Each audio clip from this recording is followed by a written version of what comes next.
Welcome to OESD Stitch Spotlight. I'm Kelly. And I'm Sheldon. And today we want to show off a wonderful collection called Fill It Up Quilting, number 82032. Yes, and this collection has 79 designs. What?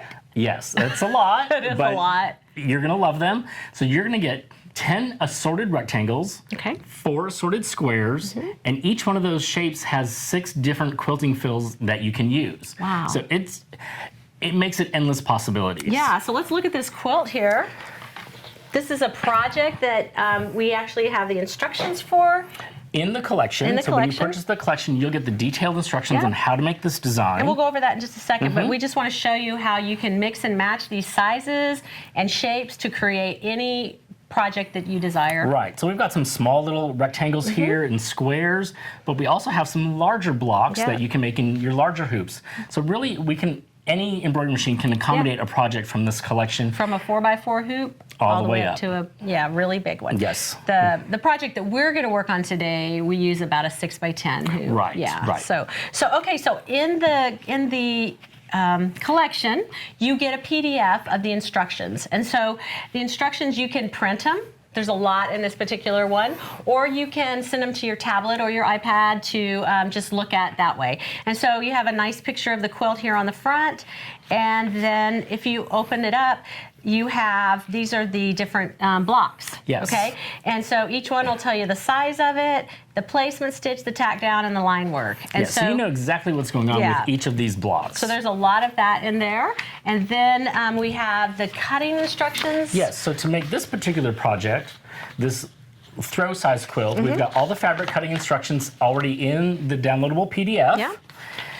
As well as then you move on to the embroidery process, and we show you everything from cutting the fabric, hooping the stabilizer, doing your placement stitch, stitching out through the entire embroidery process. Which I think is fantastic. And then this project, this collection is similar to Quilt As You Go. So we even teach you how to do the sashing technique to join them all together. Right, and again, step by step, great color pictures on how to do every part of the process. So when you're finished, you have a quilt that is completed front and back, already sashed. All you have to do is bind it in the end. Right, and so if you have, a smaller machine, you don't have to worry about stuffing all that quilt in. You pretty much have it all done. You're working on smaller sections at a time until you get to the end when you start joining all your larger sections. But you can make the project as large as you want. Yeah. And the best way to get this collection is to go to your local OESD retailer. You can also purchase it online at embroideryonline.com and do a digital download, and you'll get the PDF as a digital download as well. All right. So we are on the last page of the instructions are a couple of different ideas of things to do. And this is where we got today's project, is this table runner. Yeah. And there's a couple different layouts that we're going to show you. The one we're focusing on today is this first option. But then we give you all the details on how many blocks you're going to need to complete the table runner. Yeah, so in the PDF instructions, this is all that is there on the table runner. And so what we've done is we've actually created the instructions for the table runner, and it's on our website, embroideryonline.com, under the Project Hub. Right, and they're detailed instructions with full color pictures. They're going to give you all the fabric cutting measurements and totals and everything. So we have you covered there. Let's talk real quickly about the supplies products that you're going to need. And then we'll show them the project they're going to make. Right. So the stabilizer we're going to use in this project is Ultra Clean and Tear Tearaway. And why are we using that in this project? Okay, so Ultra Clean and Tear is a really great tearaway stabilizer, and it's nice and lightweight. I mean, it's a medium weight, but it's not going to like bulk up your project. It's not going to add heft to it. Right. And it removes very easily. Yeah, and it's also a tearaway wash-away, which we'll talk about in just a few minutes. Yes. All right. We will be using the Expert Embroidery tearaway tape, and we'll be using this to attach our fabric to the back of the hoop because we're finishing both sides. You could use an alternate spray adhesive, a temporary spray adhesive to hold that fabric on the back if you didn't want to use the tape. Yep. Okay. Thank you. The Perfect Snip, the OESD Perfect Snip. Love these little scissors. They're great for cleaning up all those little thread tails that you're going to have. We're embroidering, so there's going to be, thread cuts on the back, and you're going to want to clean that up as you go. And I love the little hook in that right there. That little hook catches those little thread tails so easily and just trim them right out. Yep. With all quilting projects and embroidery projects, we Yes. definitely recommend pressing, and the Perfect Embroidery Press Cloth is going to help you with that. It's a nice looser weave fabric, but still dense, and you're going to press your embroidery face down on there so it doesn't get flattened out. All natural products, so it just really presses wonderfully. Love these. Yes, Yes. have them everywhere. We do. And of course, an essential product for quilting and embroidery, thread. So we're using isocord thread, a dark teal, and a medium dark pink. And you're going to want to wind bobbins as well because we're stitching top and back at the same time. Right, because this is double-sided. Finished I don't on think both we showed sides. that earlier. So looks just as good on the front and the back as the back. Yes, yeah. So make sure that you have those bobbins wound to go with. All right, let's take this Let's off get and let's this show out them of the the way. project. Okay. Let's see, I think we've got the finished one over there. All right. This went together so quickly, y'all. About a day, day and a half. I mean, we just did work day, so it wasn't like if I was at we home. didn't sit at home all day. And If I was at stitch home, this it would out. have been finished in a day. Right, absolutely. So this is, we chose 4 different blocks, shapes, and 4 different fabrics. and put that all together to create this project. So we are going to talk about the embroidery process on how to actually make the blocks, okay? Yes. All right, you want just to the side maybe? There we go. Okay, perfect.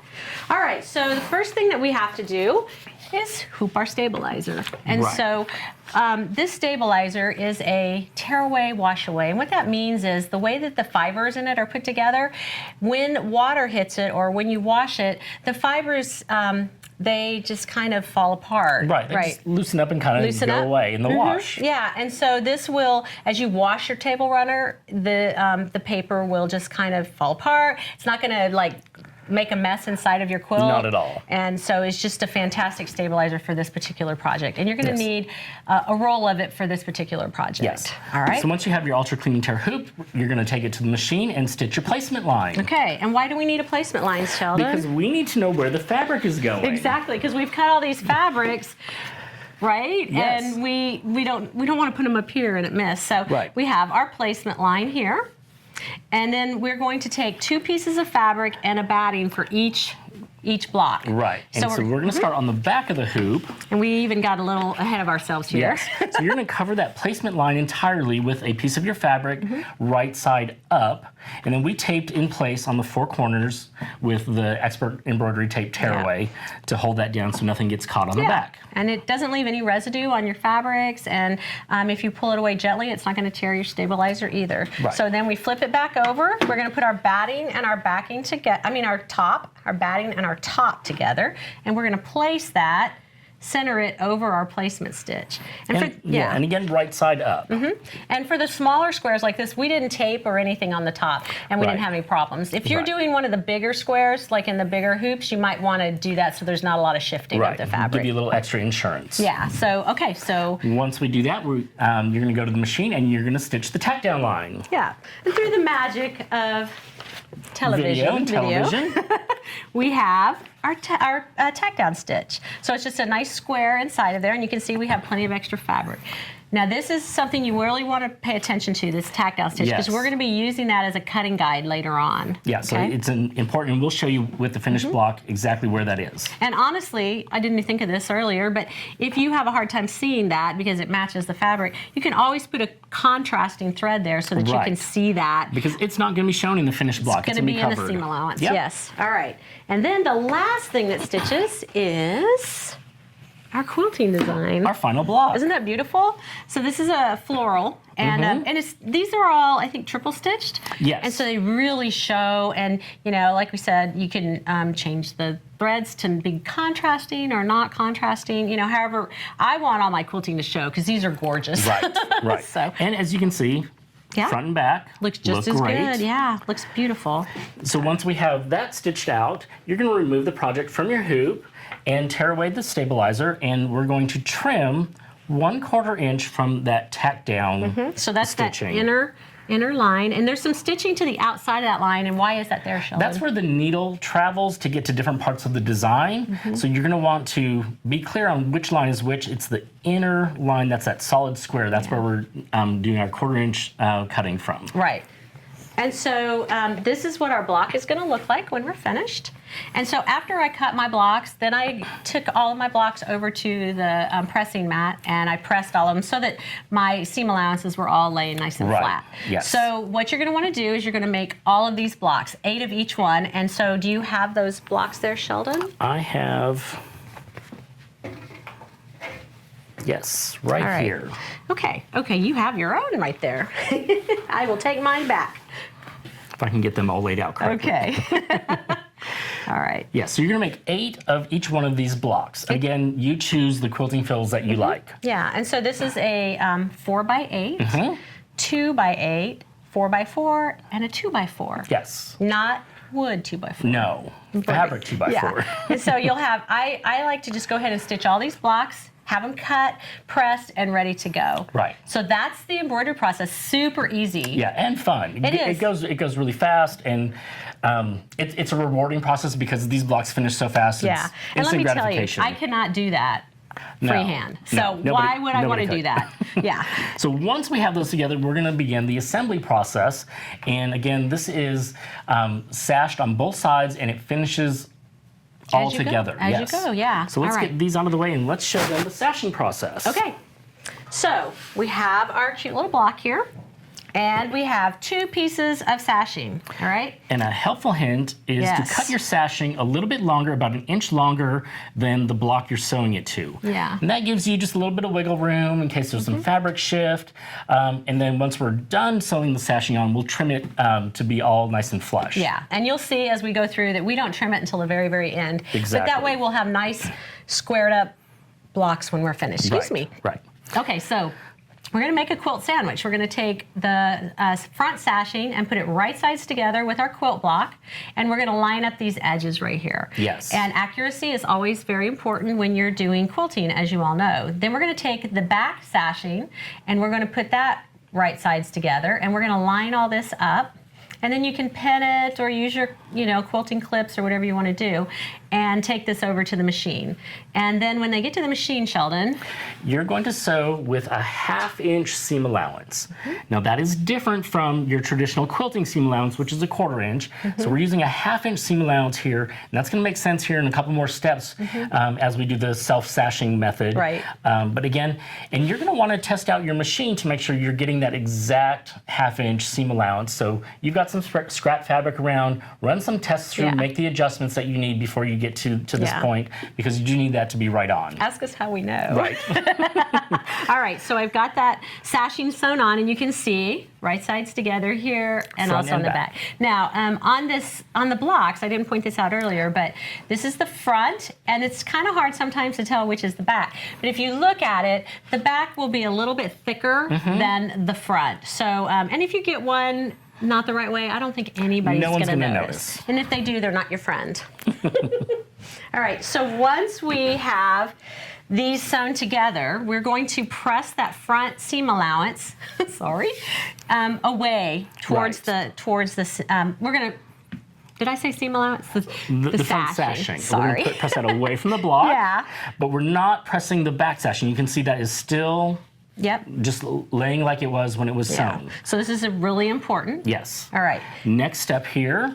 we're gonna take our block, our second block, the Yes. 2x4. We're gonna line that up with this edge here, and then definitely here. This is super important Yes. that you line up these sides. Because when we flip that open, we need them to be all flush. And then you're going to pin this, and you're going to sew. A 1/2 inch seam allowance. Okay, is it making sense so far? It I think is, so. yes. All right. I love having these little step outs. I know. All right, so we have it sewn, and you can see there's the tack down that we had originally, and now there is our That seam. 1/2 inch that 1/2 seam inch allowance. seam. And so then we're going to take this over to the ironing board. We're Flip going it to over. flip it over. And magically, you can see now your 2-inch sashing has been taken up 1 inch in your seam allowance, and then the other inch covers where your 2 blocks are joined. Right, and this is And- what's so fantastic. On the back, you can see Yeah. the blocks, but right up next to each other. So there's no gap, there's no overlap, it's not gonna be lumpy. You don't have to cut extra batting to go in there. No. So it just makes life so easy. Comes together really, Yeah. really nicely. Yeah, and so I've not talked about this before when we were making all these, but if you want wider sashing, then you would just have to make sure that you Compensate for that in your for all that. seam allowance. Yeah. Yes. All right, so we've got this pressed like this, and then our next step is we're going to press the back. So there's our front. We're going to press our back sashing toward that small block. and then we're going to press under the 1/2-inch seam allowance. And this one I kind of did as an eyeball thing. Yeah, you'd want to just cover that 1/2-inch stitching seam from the front sashing. Yeah, just barely cover it.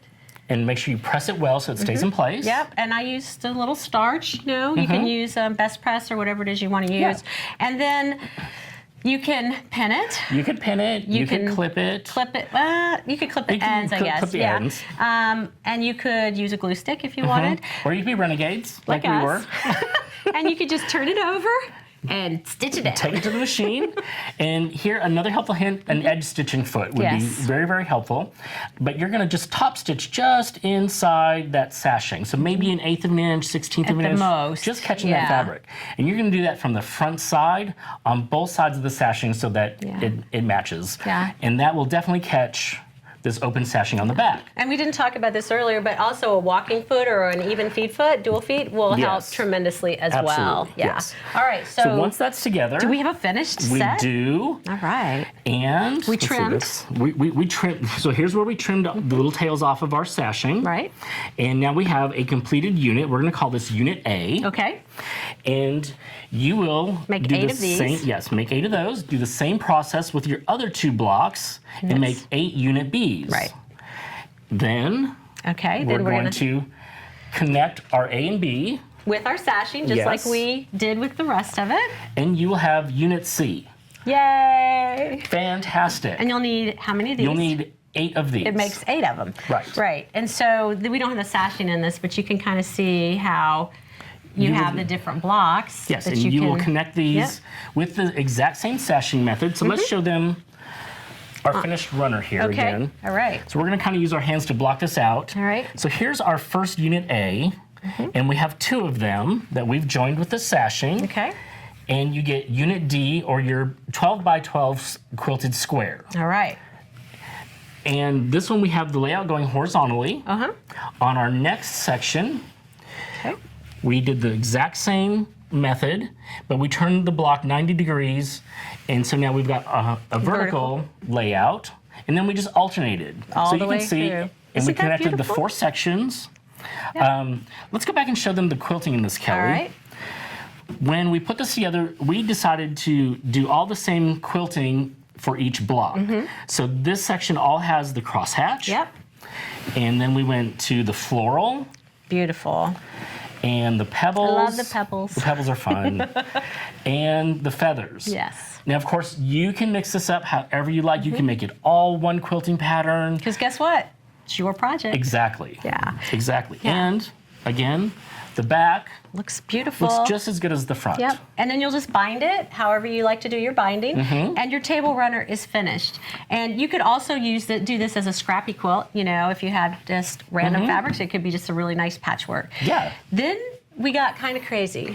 We got a little ambitious. We did, and we are super happy with it. And with this one, we want to show you, with this one, we just did a horizontal layout. Yeah. So we didn't alternate the direction of the blocks. Right. And we did mix up the quilting fills. Yep, so the quilting fill is all a mix. But And then this is the cool part. we decided to make it 2-sided. Yay! Because we can. Yes. And so can you. Yeah. And so Really we picked easy fall process. and winter colors. And then that way we can use this table runner for half of the year, 6 Right, months, right. instead of having to, make another one. So then we can make a spring and summer one. You can make holiday ones, whatever you want to do. Yes. You could make with 1, 2, 3 of them.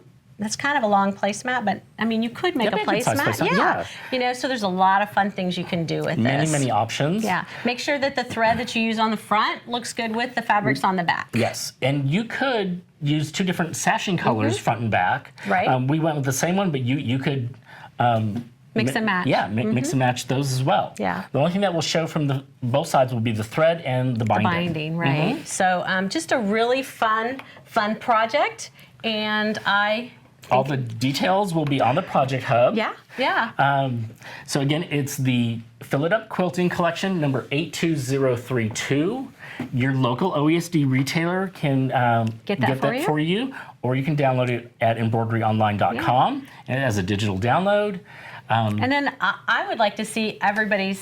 I think you would too. See yeah, everybody's yes. table runners, see what they turn out like. See how creative everybody is. Yeah, so we have a Facebook page, and it's a private page, and we would love for you all to join that page. And then you can post your pictures, and we can see and we'll all be oohing and ahhing over them. That's right. And so how do they join, Sheldon? You do have to request to join, and once you do that, you'll have 3 or 4 questions that you have to answer. Yeah. They're not difficult questions. It's not a test. It's basically be nice. And, be nice and say you're going to share your projects, and then you'll join the most fun place on Facebook, and we'll get to see all the great things that you're creating. We'll all feel connected. We will. We definitely will.